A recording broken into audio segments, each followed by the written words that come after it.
So as a continuation, as one of the kvarim that was discovered by Eli Daviko, but that was neglected, was Rabbi Yaakov Kenizal. This is the kever of Rabbi Yaakov Kenizal, who passed away in the year 1613. 1613. So that means he was the second generation from the Migurashim, from those who were exiled out of Spain in 1492. And his bones were transferred over here in the year 1884. That was the transferring of the bones. I want to discuss a little bit of Rabbi Yaakov Kenizal.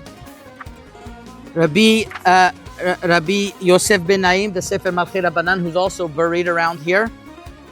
He writes the following about Rabbi Yaakov Kenizal. He writes that his tremendous chokhmah and wisdom, when the Or HaChaim HaKadosh had a yeshiva over here in Fez, there was a famine, and Rabbi Shmuel Elbaz was here, who was buried right next to right over here, but right next to Rabbi Yehuda ben Attar.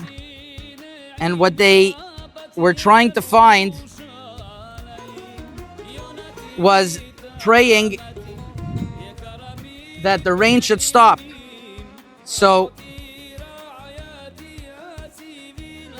at that time, the yeshiva went to the kever of Rabbi Yaakov Kenizal. You can imagine, they all came and they prayed together. The Or HaChaim HaKadosh, Rabbi Shmuel Elbaz, all of them together at his kever. He's known for a perush that he has, an explanation on Rabbi Eliyahu Mizrahi, who is a perush on Rashi. In the Siftei Chachamim on the side, you'll see the Re'em, Rabbi Eliyahu Mizrahi. Interestingly enough, I once found in the Gnizah, in that synagogue, a very old copy of the Re'em of Rabbi Eliyahu Mizrahi. It was Kimat Rishon, and he has a perush on it. Recently, there was an edition of Chumash Rashi that from the city of Petach Tikva somebody put out with 11 explanations on Rashi, and one of his perushim is Rabbi Yaakov Kenizal that is printed over there.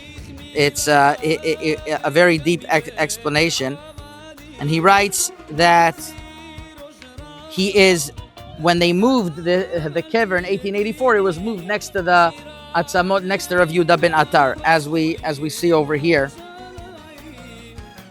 He wasn't sure if his name is Rabbi Yaakov Keni Zichrono Livracha or Kenizal, all as one name. But I think the summary and the conclusion is that it is considered all one name. It's written over here that on the 5th of on Ravelio Mansano writes that in the year Tav Tzadi Zayin, which is 1837, on the 11th of Adar, which was Tzom Ta'anit Esther, after the Tefillah, they went to the Bet HaKvarot of the Chacham Rabbi Yaakov Kenizal. They read Eicha, Zechor Maya Lanu. Rabbi Shalom Ederi got up and spoke, and he asked HaKadosh Baruch Hu for Rachbanut, why they're having a drought. They all went barefoot to the Bet HaKnesset. They sat at the beginning of the Bet HaKnesset, over the other side of the wall.